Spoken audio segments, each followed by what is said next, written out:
8 साल के बच्चे से लेकर 16 साल 17 साल के बच्चे रिजल्ट आने के बाद में रोए थे, खूब रोए थे। उन बुजुर्गों का क्या कसूर था जो अपने आंसू हमेशा थाम नहीं पाए? उन मेरे भाइयों का क्या कसूर था जो दिन रात मेहनत करने के बाद में भी अपनी मेहनत सफल नहीं कर पाए?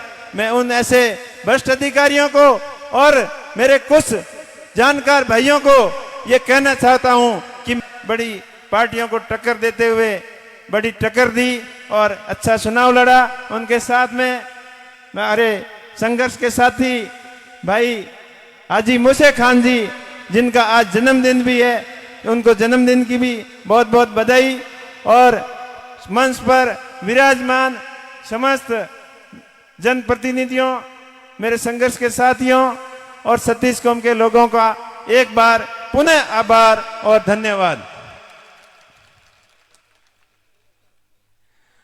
अपन सभी खूबसूरत मेहनत करके काफी हद तक अपन सफल भी हुए, लेकिन कहीं न कहीं अपनी थोड़ी बहुत कमियां रह गई।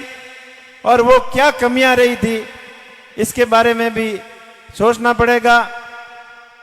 एक बेईमान भ्रष्ट अधिकारी की वजह से उसने पूरी बायतू की जनता का दिल दुखाया है। भगवान उनको कभी माफ नहीं करेगा। उसने जिस दिन से यहां आया उस दिन से ही बेईमानियां शुरू कर दी। और पता हमें इसलिए चला क्योंकि पंचायती राज चुनाव के अंदर इस अधिकारी ने हमें बहुत दुखी किया था। इस वजह से कई हमारे पंचायत समिति सदस्य, कई जिला परिषद सदस्य मात्र थोड़े मार्जिन से पीछे रह गए थे। कम से कम 12 पंचायत समिति सदस्य 100 से कम वोटों से हार गए थे इस बेईमान अफसर की वजह से।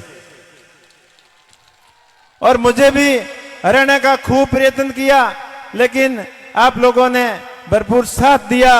और उस समय तो इसकी बातों में, बहकावों में, षड्यंत्र के जालसाजी में नहीं फंस सके, क्योंकि छोटा क्षेत्र था और सबने मिलकर पूरा कड़ा उनका मुकाबला किया। और जिस दिन ये दोबारा यहाँ आने की खबर सुनी तब तक आचार संहिता भी लग चुकी थी और ट्रांसफर भी होना मुश्किल था। उस दिन से लगातार इसके ऊपर हम नजर तो रख रहे थे, लेकिन कुछ कर नहीं पाए।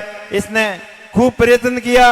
इसने अपने कर्मचारियों को, इसके अंदर काम करने वाले कर्मचारियों को, अधिकारियों को, सबको विवश कर दिया, मजबूर कर दिया कि इस एक कांग्रेस पार्टी के लिए आपको स्टार प्रचार बनकर काम करना है।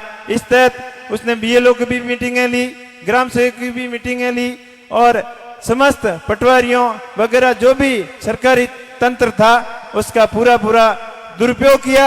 आदर्श आचार संहिता का भयंकर उल्लंघन भी किया और इसके अंदर प्रशासन ने भी हमारा पूरा साथ नहीं दिया।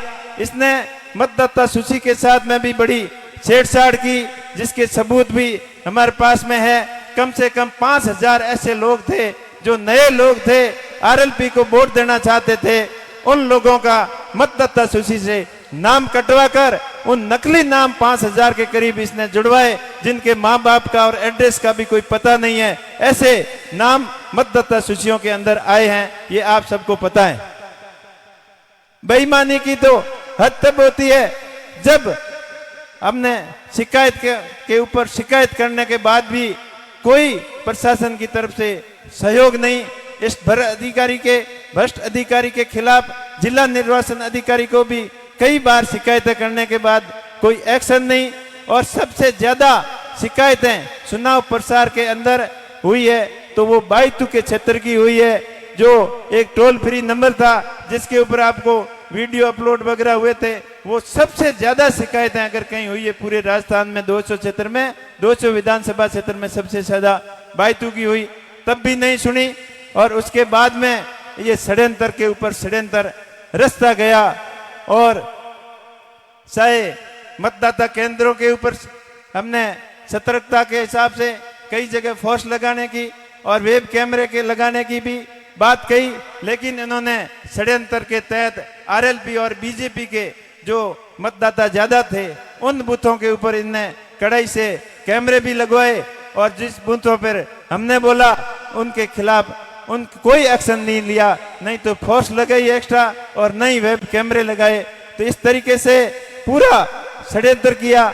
और रह गई बात वृद्धजनों के लिए जो होम वोटिंग की प्लानिंग थी, इस बार चुनाव आयोग ने एक नया प्रयोग किया था और चुनाव आयोग का सख्त निर्देश था कि इसको ट्रायल के रूप में कर रहे हैं, इसमें बदमाशी की संभावना बहुत ज्यादा है, तो आप कम वोटों को होम वोटिंग टेस्टिंग के रूप में करवाना। पूरे राजस्थान के अंदर 200 विधानसभाओं में एवरेज प्रत्येक विधानसभा में 200 से 250 से ज्यादा कहीं भी किसी भी क्षेत्र में होम वोटिंग नहीं हुई, लेकिन अपने बायतू के अंदर 3000 होम वोटिंग कराने की इसकी प्लानिंग थी। फिर चुनाव आयोग का डंडा आया तो इसने आधी करके करीब 1500 के करीब होम वोटिंग करवाई, उसके अंदर पूरा का पूरा फर्जीवाड़ा करवाया। तभी तो आप लोगों ने मत पेटियों के अंदर तो मुझे जिता दिया, लेकिन इस षड्यंत्रकारियों ने, भ्रष्टाचारियों ने अपने साम दाम दंड भेद और अपनी कूटनीतिक चालों और धन बल के दुरुपयोग से जनता की भावना के साथ में जो कुठाराघात किया है, भगवान उनको कभी माफ नहीं करेगा।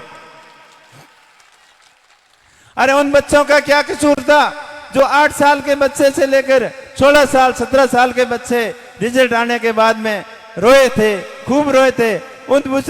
उन बुजुर्गों का क्या कसूर था जो अपने आंसू हमेशा थाम नहीं पाए? उन मेरे भाइयों का क्या कसूर था जो दिन रात मेहनत करने के बाद में भी अपनी मेहनत सफल नहीं कर पाए?